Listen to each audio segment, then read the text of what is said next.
आकाश से भी परे और सूक्ष्म वतन से भी परे परम धाम, और परम धाम में हम आत्मा रहने वाली है। तो गोल पृथ्वी पर परम धाम किधर हुआ? इस तरफ हुआ, इस तरफ हुआ, इस तरफ हुआ, या इधर हुआ? किधर हुआ? चारों ओर, क्योंकि चारों तरफ से परम धाम ही परम धाम है। तो परम धाम का जो स्थान है वो कोई संकुचित स्थान, सीमा के अंदर बना हुआ स्थान हुआ क्या है?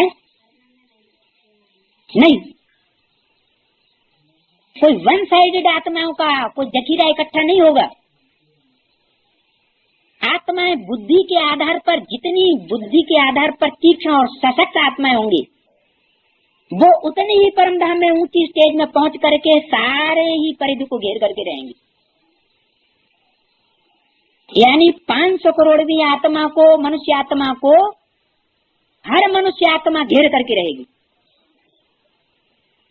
500 करोड़ से ऊपर वाली जो आत्मा होंगी, और 500 करोड़ मनुष्य आत्माओं में से जो पहली मनुष्य आत्मा प्रजापिता की, वो 500 करोड़ को घेर करके रहेगी।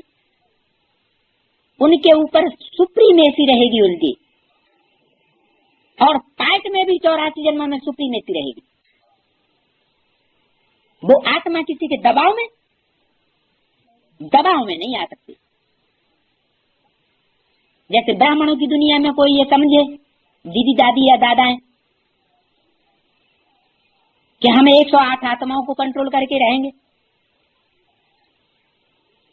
तो वो 108 आत्माएं तो सारी दुनिया की चुनी हुई आत्माएं, उनको कोई भी दीदी दादी दादा कंट्रोल नहीं कर सकता सिवाय एक परम पिता परमात्मा की।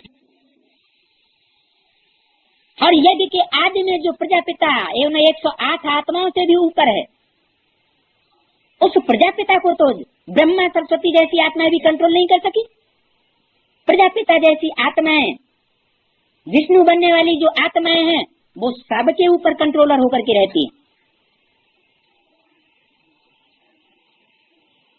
तो ब्राह्मण की दुनिया में जब ये बात निकल आती है कि सशक्त आत्माएं जितनी बुद्धि में तीखी होंगी, उतनी ही ज्यादा शक्तिशाली होंगी। हाँ, नंबर बन जाएंगे। कुछ में बुद्धि की तीक्ष्णता के साथ साथ दिल भी होगा, भावना भी होगी, तो वो आत्माएं राइटियस हो जाएंगी। और जिनमें दिल कम होगा, दिमाग ज्यादा होगा, तो वो लेफ्टिस्ट हो जाएगी।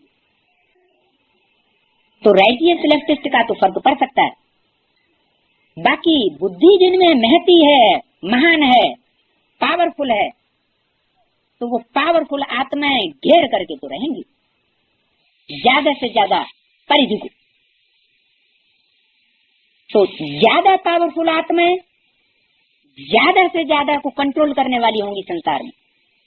सिर्फ ये संगम युग की ही बात नहीं है, अनेक जन्मों की भी ऐसी ही बात है। अनेक जन्मों में उन आत्माओं को कोई क्रॉस, दूसरा आत्मा नीचे वाली आत्मा ऊपर वाली को क्रॉस नहीं कर सकती। इसलिए बाबा बोलते हैं तुम्हारी है रूहानी मिलिट्री। मिलिट्री में क्या होता है? जो सबसे बड़ा कमांडर जनरल इन चीफ होता है, मार्शल, उसको मिलिट्री का कोई सिपाही क्रॉस कर सकता है क्या? उसकी बेअदबी कर सकता है क्या? कर भी देगा तो अंजाम क्या होगा? शूट कर दिया जाएगा। तो ऐसे ही आत्माओं के ये रैंक्स बने हुए हैं, पदवियां बनी हुई हैं। कोई का ऊंचा पद, कोई का नीचा पद। जैसे माला में पद होते हैं, नंबर होते हैं, कोई अव्वल नंबर का, कोई सेकंड नंबर का मणका। तो ऐसे ही 500 करोड़ मनुष्य आत्माएं सब अपने अपने पद पर आसीन होंगी। जिसका जो पद होगा वो अपने से नीचे पद वालों के ऊपर तो कंट्रोल करेगा संसार में अनेक जन्मों में, लेकिन अपने से ऊंचे पद वाले के ऊपर कंट्रोल नहीं कर सकता।